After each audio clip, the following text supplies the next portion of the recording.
மாலை முரசு இறை நேயர்கள் அனைவருக்கும் வணக்கம். வளம் தரும் வாஸ்துவில் இருக்கக்கூடிய சந்தேகங்களை பற்றி இன்னும் விவரமாக இந்த நிகழ்ச்சியில் நம்ம பார்க்கலாம். வடகிழக்கு பகுதியில் பூஜை ரூம் அமைப்பது சரியா தவறா? அதாவது வாஸ்து சாஸ்திரத்தில் என்ன சொல்கிறாங்க அப்படின்னா, வடகிழக்கு பகுதியில் அல்லது கிழக்கு வடகிழக்கு பகுதி சேரக்கூடிய இடம்தான் ஈசான்ய மூலை. ஈசான்ய மூலையில் ஒரு பறவையினுடைய சிறகு கூட சுமையானதுன்னு சொல்கிறோம். ஸோ ஒரு பறவையினுடைய சிறகு அப்படின்றது 1/2 கிராமோடவும் கம்மி. அந்த மாதிரி ஒரு இடத்துல நம்ம ரூம் கட்டணும் அப்படின்னு நினைக்கிறது தவறு. ஏன் தவறு அப்படின்னா, ஒரு வீட்டுக்கோ இல்லை ஒரு குடும்பத்திற்கோ ஒரு நிறுவனத்திற்கோ ஈசான்ய பகுதியின் மூலியமாக அந்த குடும்பத்துக்கோ இல்லை அந்த நிறுவனத்துக்கோ வரக்கூடியது என்ன அப்படின்னா, பேரும் புகழும் ஐஸ்வர்யமும் தனவரவும் அடுத்த சங்கதியினுடைய வளர்ச்சியும். இந்த இடத்துல ஈசான்ய மூலையில் நம்ம ஒரு சுமை ஏற்படுத்துறதுனால நமக்கு என்ன ஆகுது அப்படின்னா, அந்த பலன் நமக்கு கட்டாயிடுது. ஸோ அந்த மாதிரி இடத்துல நம்ம ரூம் கட்டுறதோ, பெட்ரூமோ, டாய்லெட்டோ, பூஜா ரூமோ, கிச்சனோ எந்த ரூம் ஈசான்ய மூலையில் கட்டினாலும் அது தவறு. ஸோ இதனால் அந்த குடும்பத்தினுடைய வளர்ச்சி பாதிக்கப்படும். இந்த ஈசான்ய பகுதியில் என்ன பண்ணணும் அப்படின்னா, எதுவுமே இல்லாமல் காலியாக இருந்தால் அந்த வீட்டுக்கு வர வேண்டிய ஐஸ்வர்யமும் அடுத்த தலைமுறைக்கான வாய்ப்புகளும் வீட்டில் இருக்கிறவங்களுக்கு தேடி வரும். இது வந்தாலே வேண்டானாலும் உங்கள் வீட்டுக்கு லக்ஷ்மி தன்னால் வீடு தேடி வந்துடும். என்னுடைய வீடு எந்த திசையில் இருக்கிறது என்பதை எப்படி கண்டறிவது? ரொம்ப சுலபங்க. எல்லார் கையிலையும் ஆண்ட்ராய்டு ஃபோன் இருக்குது, இல்லை ஆப்பிள் ஃபோன் இருக்குது. ப்ளே ஸ்டோரில் போயிட்டு காம்பஸ் அப்படின்னு ஒரு ஆப் இருக்குது. அந்த ஆப்பை டவுன்லோட் பண்ணி உங்களுடைய வீட்டினுடைய 4 திசைகளிலும், அதாவது உங்களுடைய மெயின் ரோட்லேருந்து உங்களுடைய மனைக்குள்ளார வந்துட்ட பிறகு வடக்கு வடகிழக்கிலும் கிழக்கு வடகிழக்கிலும் 2 பக்கமும் உங்களுடைய நூல் கட்டி வச்ச மாதிரி எல் ஷேப்பில் உங்களுடைய மொபைலை வச்சு பார்த்தீங்க அப்படின்னா வடக்கு எதுன்றது உங்களுக்கு தெரிஞ்சிடும்.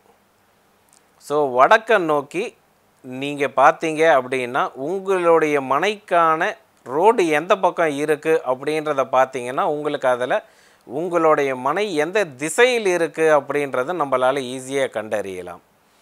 இந்த திசையை பார்க்கும்போது காம்பஸில் 4 டைரக்ஷன்லேயும், அதாவது வடக்கு வடகிழக்கிலும் வடமேற்கு பகுதியிலையும் நீங்கள் கரெக்டாக இந்த காம்பஸ் 4 திசைகளையும் வச்சு பார்த்தீங்க அப்படின்னா எக்ஸாக்டாக உங்கள் மனை எத்தனை டிகிரியில் நார்த் இருக்குன்றதை உங்களால் கண்டுபிடிக்க முடியும். இப்படி கண்டுபிடிச்ச பிறகு உங்களுடைய மனைக்கு எந்த பக்கம் ரோடு இருக்குன்றதை கண்டுபிடிச்சிடலாம். அங்கேருந்து நீங்கள் கரெக்டாக உங்கள் மனை அந்த காம்பஸில் எந்த டைரெக்ஷனில் இருக்குது, உங்களுக்கு நீங்கள் வடக்கை நோக்கி இருக்கும்போது உங்களுக்கு ரைட் ஹேண்ட் சைடில் இருக்குது அப்படின்னா அது ஈஸ்ட் ஃபேஸிங். இதே உங்களுக்கு லெஃப்ட் சைடில் ரோடு இருக்குது அப்படின்னா அது வெஸ்ட் ஃபேஸிங். இதே உங்களுடைய முதுகுக்கு பின்னாடி உங்களுடைய மனையினுடைய ரோடு இருக்குது அப்படின்னா அது பேர் சவுத் ஃபேஸிங். ஒவ்வொரு திசையிலையும் இப்போ வடக்கை எடுத்துக்கிட்டிங்கன்னா வடக்கில் 3 திசை இருக்குது. வடக்கில் நடுபாகத்தை வடக்குன்னு சொல்லுவாங்க. ரைட் ஹேண்ட் சைட் நீங்கள் வடக்கை நோக்கி நிற்கும்போது இருக்கிறது வடகிழக்குன்னு சொல்லுவாங்க. லெஃப்ட் ஹேண்ட் சைட் நீங்கள் லெஃப்ட் ஹேண்ட் சைடில் இருக்கிறத வடமேற்குன்னு சொல்லுவாங்க. ஸோ ஒவ்வொரு திசையிலையும் 3 திசைகள் இருக்குது. வடக்கில் 3 திசை இருக்குது, கிழக்கில் 3 திசை இருக்குது, மேற்கில் 3 திசை இருக்குது, தெற்குலேயும் 3 திசை இருக்குது. இதில் உங்கள் வீட்டுக்கு எந்த வழியாக வந்தால், எந்த பாகத்தின் வழியாக வந்தால் நல்லது அப்படின்றத அப்புறமா நீங்கள் ஃப்ளோர் பிளான் போடும்போது ஒரு வாஸ்து ஆலோசகரை வச்சுக்கிட்டு கரெக்டாக பிளான் பண்ணி போட்டிங்க அப்படின்னா ரொம்ப சிறப்பாக இருக்கும். புதுமண தம்பதிகள் எந்த திசையில் இருக்கக்கூடிய அறையில் வசிக்கலாம் அப்படின்றது தான் இன்றைய கேள்வி. இதுக்கு கணவன் மனைவி இருவர் மட்டுமே இருக்காங்க அப்படின்னா சவுத் வெஸ்ட் கார்னரில் இருக்கக்கூடிய ரூம், அதாவது தென்மேற்கு பகுதியில் இருக்கக்கூடிய ரூமை எடுத்துக்கிட்டிங்க அப்படின்னா ரொம்ப சிறப்பாக இருக்கும். இல்லைங்க அப்பா அம்மாவோடு நான் இருக்கேன், அப்போது வீட்டினுடைய ஆண் தலைவர் தானே அங்கே இருக்கணும் அப்படின்னு கேட்டிங்கன்னா, ஆண் தலைவர் அப்படின்றது வழிகாட்டி, அந்த வீட்டினுடைய வழிகாட்டி. அந்த வீட்டினுடைய பெரியவங்க தான் அந்த இடத்துல இருக்கணும். நிறைய பேர் என்ன சொல்லுவாங்கன்னா, சார் எங்கள் அப்பா வந்து மாதம் 40,000 தான் சம்பாதிக்கிறார், நான் 1,00,000 ரூபா சம்பாதிக்கிறேன்னுவாங்க. இங்கே வந்து யார் அதிகமாக சம்பாதிக்கிறாங்கன்றது முக்கியம் இல்லை. எந்த பாகத்தில் யார் இருக்கணும், வீட்டினுடைய வழிகாட்டி அப்படின்றவங்க அவங்களுடைய வழியில் ஃபாலோ பண்ணிட்டு போகிறவங்க தான் அந்த குடும்பம். வீட்டிற்கு ஒரு தலைவர் தான் இருப்பாங்க, 2-3 தலைவர்கள் இருக்க மாட்டாங்க. அப்போது அந்த வீட்டினுடைய தலைவர் தான் சவுத் வெஸ்ட் கார்னரில் இருக்கக்கூடிய ரூமில் வசிக்க வேண்டியது அவர் தான்.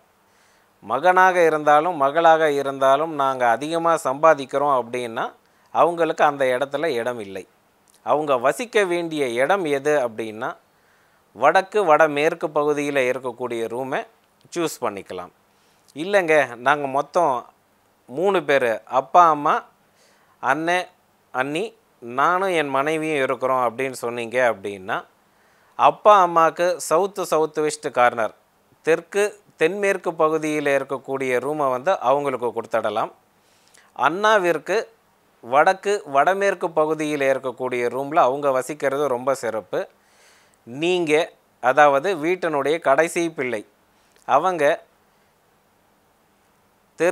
தென்கிழக்கு பகுதியில் உள்ள ஒரு பெட்ரூமில் இருக்கிறது ரொம்ப சிறப்பு.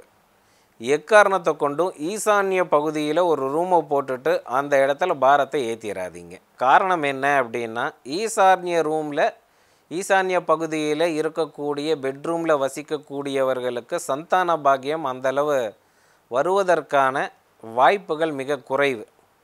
அதனால தான் வீட்டில் வந்து 2 குழந்தைங்க இருக்கிறாங்க அப்படின்னா தலைவர் எந்த ரூமை எடுத்துக்கணும், அண்ணா அண்ணி எந்த ரூமை எடுத்துக்கணும், கடைசி பிள்ளை எந்த ரூமை எடுத்துக்கணும் அப்படின்றது உங்களுக்கு தெளிவாக உங்களுக்கு சொல்லியிருக்கேன். ஸோ நீங்கள் கேட்ட கேள்விக்கான பதில் உங்களுக்கு புரிஞ்சிருக்கும்னு நினைக்கிறேன். மீண்டும் அடுத்த கேள்வியில் சந்திப்போம். நன்றி, வணக்கம்.